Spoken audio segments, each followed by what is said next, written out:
The Angevin Empire describes the possessions of the Angevin kings of England who held lands in England and France during the 12th and 13th centuries.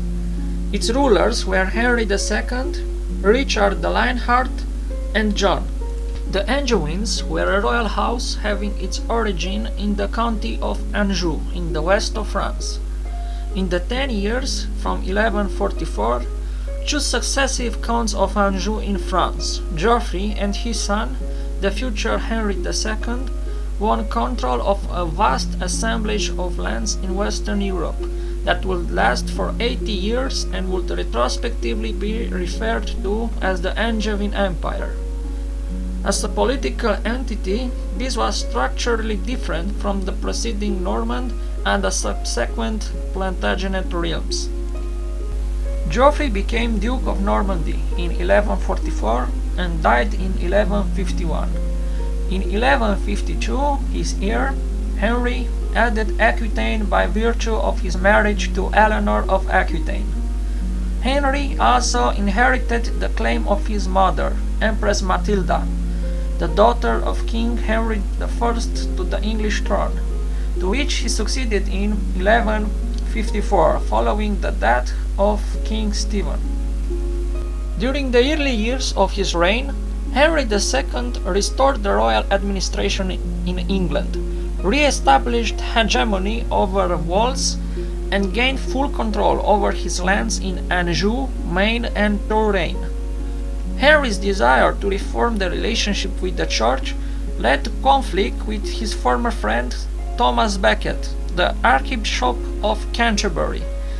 This controversy lasted for much of the 1160s and resulted in Becket's murder in 1170. The influence and power of the House of Anjou brought them into conflict with the kings of France of the House of Capet, to whom they also owed feudal homage to their French possessions, bringing in a period of rivalry between both dynasties. At that time, King of France was Louis VII. Louis VII led an ineffective war against Henry for having married without the authorization of his suzerain. The result was a humiliation for the enemies of Henry and Eleanor. In spite of Louis understanding the danger of the growing Angevin power, through indecision and the lack of fiscal and military resources in comparison to Henry II, he failed to oppose Angevin hegemony effectively. Henry expanded his empire at Louis' expense, taking Brittany and pushing east into central France and south into Toulouse, while the two rulers fought what has been termed a Cold War over several decades. Henry and Eleanor had 8 children, 3 daughters and 5 sons. 3 of his sons would be king, through Henry the young king was named his father co-ruler, rather than a standalone king. As the sons grow up, tensions over the future inheritance of the empire begin to emerge, encouraged by Louis and his son, King Philip II. In 1173, Henry's heir, apparent young Henry, rebelled in protest. He was joined by his brothers Richard, later a king, and Geoffrey, and by their mother, Eleanor. France, Scotland, Brittany, Flanders, and Boulogne allied themselves with the rebels. The Great Revolt was only defeated by Henry's vigorous military action and talented local commanders, many of them new men, appointed for their loyalty and administrative skills. Young Henry and Geoffrey revolted again in 1183, resulting in young Henry's death. The Norman invasion of Ireland provided lands for his youngest son, John, later a king, but Henry struggled to find ways to satisfy all his son's desires for land and immediate power. By 1189, young Henry and Geoffrey were dead, and Philip successfully played on Richard's fears that Henry II would make John king, leading to a final rebellion. Richard paid homage to Philip for the continental lands his father held, then they attacked Henry together. Decisively defeated by Philip and Richard, and suffering from a bleeding ulcer, Henry II retreated to Senones Castle in Anjou. He died soon afterwards and was succeeded by Richard. Richard I was officially invested as Duke of Normandy on 20th of July 1189 and crowned king in Westminster Abbey on 3rd of September 1189. Richard was one of the leaders of the Third Crusade against Saladin, which never actually succeeded. King Richard and King Philip left in 1190, traveling together to Sicily. They quarreled most of the time, and then they separated, Philip leaving for Accra, and Richard stopped in Cyprus.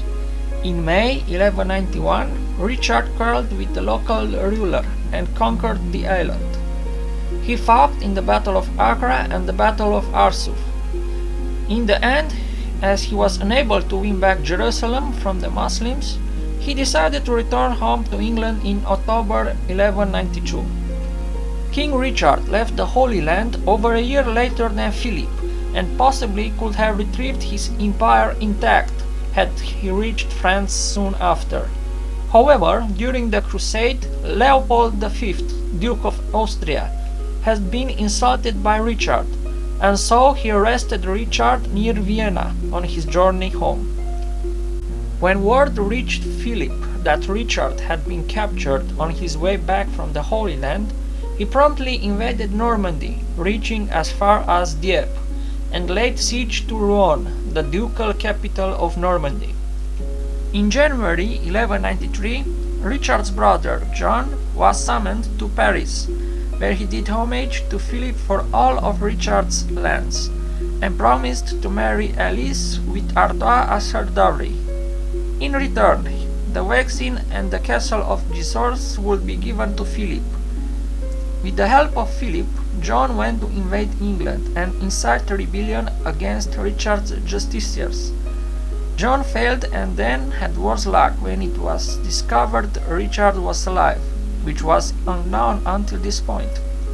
To prevent Richard from spoiling their plans, Philip and John attempt to bribe Holy Roman Emperor Henry VI in order to keep the English king captive for a little while longer. Henry refused, and Richard was released from captivity on 4th of February 1194. By the 30th of March, Richard had returned to England, and by 12th of May he had set sail for Normandy with some 300 ships, eager to engage Philip in war.